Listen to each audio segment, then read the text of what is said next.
नमस्कार,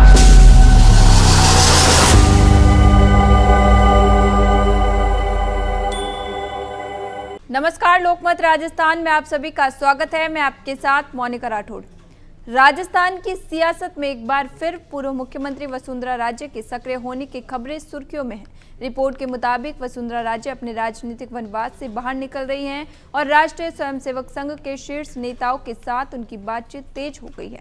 जानकारों का कहना है कि राजस्थान में जल्द ही कैबिनेट विस्तार होने वाला है, जिसके लिए दिवाली तक का समय तय किया गया है। इसी बीच वसुंधरा के समर्थकों में उत्साह है और वे दावा कर रहे हैं कि दिसंबर तक उनकी नेता की सियासी पारी में नया मोड़ आएगा। रिपोर्ट के अनुसार आरएसएस के बड़े नेता वसुंधरा राजे को खास तवज्जो दे रहे हैं। इतना ही नहीं, प्रधानमंत्री नरेंद्र मोदी भी हाल ही में बांसवाड़ा दौरे के दौरान उनसे खास तौर पर मिले। दावा है कि वसुंधरा का प्रभाव इतना बढ़ गया है कि उनकी राष्ट्रीय स्तर पर भी अहम भूमिका की चर्चा हो रही है। कुछ लोग उन्हें बीजेपी के राष्ट्रीय अध्यक्ष पद के लिए भी संभावित उम्मीदवार मान रहे हैं, तो वसुंधरा के समर्थकों का मानना है कि अगर वह मुख्यमंत्री नहीं भी बनती तो भी उनके कई समर्थक मंत्रिमंडल में जगह पा सकते थे। इसके अलावा एक समन्वय समिति बनाए जाने की भी चर्चा है, जिसमें वसुंधरा का प्रभाव साफ दिखेगा। उनके आसपास समर्थकों की भीड़ फिर से जुटने लगी है, जो उनके बढ़ते सियासी कद का संकेत दे रही है। दूसरी ओर वर्तमान मुख्यमंत्री भजनलाल शर्मा के नेतृत्व पर भी सवाल उठ रहे हैं। उनके स्वास्थ्य को लेकर सोशल मीडिया पर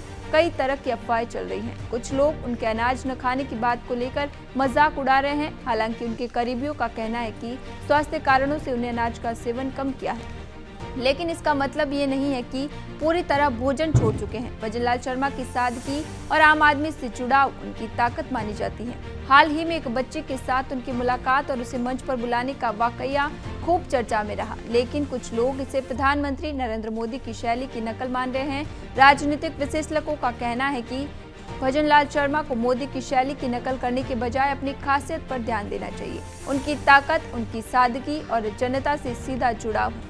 अगर वे आम आदमी के मुद्दों जैसे पानी, बिजली और रोजगार पर ध्यान दे तो उनकी स्थिति और मजबूत हो सकती है। ऐसे में दोनों ही नेता अपने स्तर पर केंद्र को लुभाने में जुटे हैं, लेकिन वर्तमान परिस्थितियों के अनुकूल राज्य की सियासी पारी अब नया करवट लेने वाली है।